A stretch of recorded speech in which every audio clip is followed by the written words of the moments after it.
ایک لالچی آدمی کی حکایت۔ حضرت سیدنا عبد الرحمن بن علی جوزی علیہ رحمۃ اللہ القوی نے عیون الحکایات میں ایک سبق آموز حکایت نقل کی کہ کسی گھر میں ایک عجیب و غریب ناگن رہتی تھی جو روزانہ سونے کا ایک انڈا دیا کرتی۔ گھر کا مالک مفت کی دولت ملنے پر بہت خوش تھا۔ اس نے گھر والوں کو تاکید کر رکھی تھی کہ یہ وہ بات کسی کو نہ بتائیں۔ کئی ماہ تک یہ سلسلہ یوں ہی چلتا رہا۔ ایک دن ناگن اپنے بل سے نکلی اور ان کی بکری کو ڈس لیا۔ اس کا زہر ایسا جان لیوا تھا کہ دیکھتے ہی دیکھتے بکری کی موت واقع ہو گئی۔ یہ دیکھ کر گھر والوں کو بڑا طیش آیا اور وہ ناگن کو ڈھونڈنے لگے تاکہ اسے مار سکیں، مگر اس شخص نے یہ کہہ کر انہیں ٹھنڈا کر دیا کہ ہمیں ناگن سے ملنے والے سونے کے انڈے کا نفع بکری کی قیمت سے کہیں زیادہ ہے، لہٰذا پریشان ہونے کی ضرورت نہیں۔ کچھ عرصہ بعد ناگن نے ان کے پالتو گدھے کو ڈس لیا جو فوراً مر گیا۔ اب تو وہ شخص بھی سخت گھبرایا، مگر لالچ کے مارے اس نے فوراً خود پر قابو پا لیا اور کہنے لگا، اس نے آج ہمارا دوسرا جانور مار ڈالا، خیر کوئی بات نہیں، اس نے کسی انسان کو تو نقصان نہیں پہنچایا۔ گھر والے چپ ہو رہے۔ اس کے بعد 2 سال کا عرصہ گزر گیا مگر ناگن نے کسی کو نہیں ڈسا۔ اہل خانہ بھی اپنے جانوروں کے نقصان کو بھول گئے۔ پھر ایک دن ناگن نے ان کے غلام کو ڈس لیا۔ اس بیچارے نے مدد کے لیے اپنے مالک کو پکارا، مگر اس سے پہلے کہ مالک اس تک پہنچتا زہر کی وجہ سے غلام کا جسم پھٹ چکا تھا۔ اب وہ شخص پریشان ہو کر کہنے لگا، اس ناگن کا زہر تو بہت خطرناک ہے، اس نے جس کو بھی ڈسا وہ فوراً موت کے گھاٹ اتر گیا۔ اب کہیں یہ میرے گھر والوں میں سے کسی کو نہ ڈس لے۔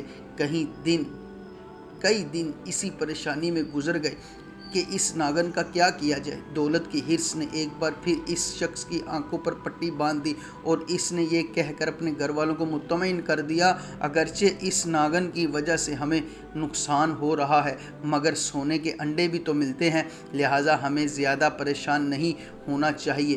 کچھ ہی دنوں بعد ناگن نے اس کے بیٹے کو ڈس لیا۔ فوراً طبیب کو بلایا گیا لیکن وہ بھی کچھ نہ کر سکا اور اس کی موت واقع ہو گئی۔ جوان بیٹے کی موت میاں بیوی پر بجلی بن کر گری اور وہ شخص غضبناک ہو کر کہنے لگا، اب میں اس ناگن کو زندہ نہیں چھوڑوں گا، مگر وہ ان کے ہاتھ نہ آئی۔ جب کافی عرصہ گزر گیا تو سونے کا انڈا نہ ملنے کی وجہ سے ان کی لالچی طبیعت میں بے چینی ہونے لگی۔ چنانچہ دونوں میاں بیوی ناگن کے بل کے پاس آئے، وہاں کی صفائی کی اور دھونی دے کر خوشبو مہکائی۔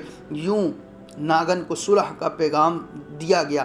حیرت انگیز طور پر وہ واپس آ گئی اور انہیں پھر سے سونے کا انڈا ملنے لگا۔ مال و دولت کی حرص نے انہیں اندھا کر دیا اور وہ اپنے بیٹے اور غلام کی موت کو بھی بھول گئے۔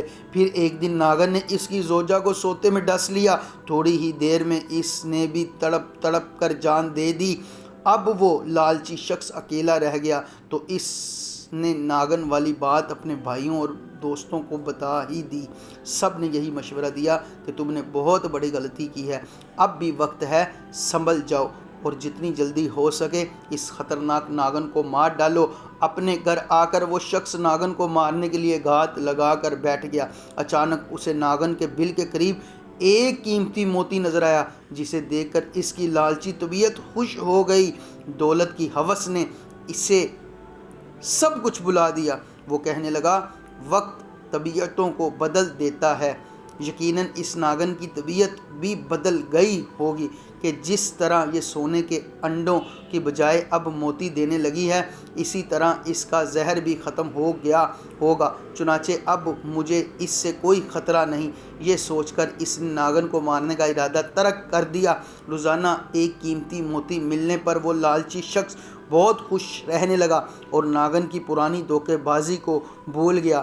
ایک دن اس نے سارا سونا اور موتی برتن میں ڈالے اور اس پر سر رکھ کر سو گیا۔